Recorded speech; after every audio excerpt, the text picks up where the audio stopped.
কিনুগোয়ালার গলি, দোতলা বাড়ি, লোহার গড়াতে দেওয়া একতলা ঘর, পথের ধারেই লোনা ধরা দেয়ালেতে মাঝে মাঝে ধসে গেছে বালি, মাঝে মাঝে শ্বেতা পড়া দাগ।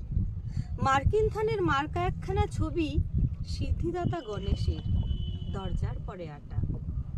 আমি ছাড়া ঘরে থাকে আরেকটা জীব, এক ভাড়াতে, সেটা টিকটিকি। তফাৎ আমার সঙ্গে এই শুধু, নেই তার অন্যের অভাব। বেতন 25 টাকা, সদাগরি আপিসের কনিষ্ঠ কেরানি। খেতে পাই দত্তদের বাড়ি ছেলেকে পড়িয়ে। শিয়ালদা স্টেশনে যাই, সন্ধ্যাটা কাটিয়ে আসি। আলো জ্বালাবার দায় বাঁচে। ইঞ্জিনের ধস ধস, বাঁশির আওয়াজ, যাত্রীর ব্যস্ততা, কুলি হাঁকাহাঁকি। 10:30 বেজে যায়। তারপরে ঘরে এসে নিরালা, নিঝুম, অন্ধকার। ধলেশ্বরী নদী তীরে পিসিদের গ্রাম।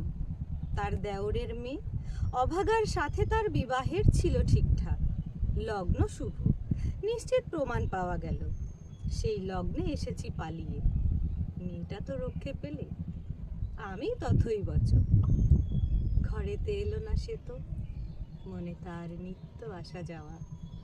পরনে ঢাকাই শাড়ি, কপালে সিঁদুর। বর্ষা ঘনঘোর, ট্রামের খরচা বাড়ে, মাঝে মাঝে মাইনেও কাটা যায়। গলিটার কোণে কোণে জমে ওঠে, পচে ওঠে আমের খোসাও আটি, কাঁঠালের ভুতি, মাছের কানকা, মরা বেড়ালের ছানা, ছাই পাঁশ, আরও কত কিছু।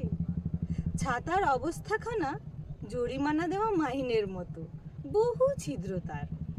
আপিসের সাজ, গোপীকান্ত গোসাইয়ের মনটা যেমন সর্বদাই রসসিক্ত থাকে, বাদলের কালো ছায়া স্যাঁতস্যাঁতে ঘরটাতে ঢুকে কলে পড়া জন্তুর মতো মূর্ছায় অসাড়।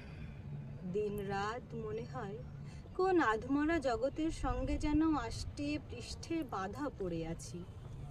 গলির মোড়েই থাকে কান্তবাবু, যত্নে পাট করা লম্বা চুল, বড় বড় চোখ, শৌখিন মেজাজ। কর্নেট বাজানো তার শখ। মাঝে মাঝে সুর জেগে ওঠে এ গলির বিভৎস বাতাসে, কখনো গভীর রাতে, ভোরবেলা আলো অন্ধকারে, কখনো বৈকালে ঝিকিমিকি আলো ছায়ায়। হঠাৎ সন্ধ্যায় সিন্ধু বারোয়ায় লাগে তার।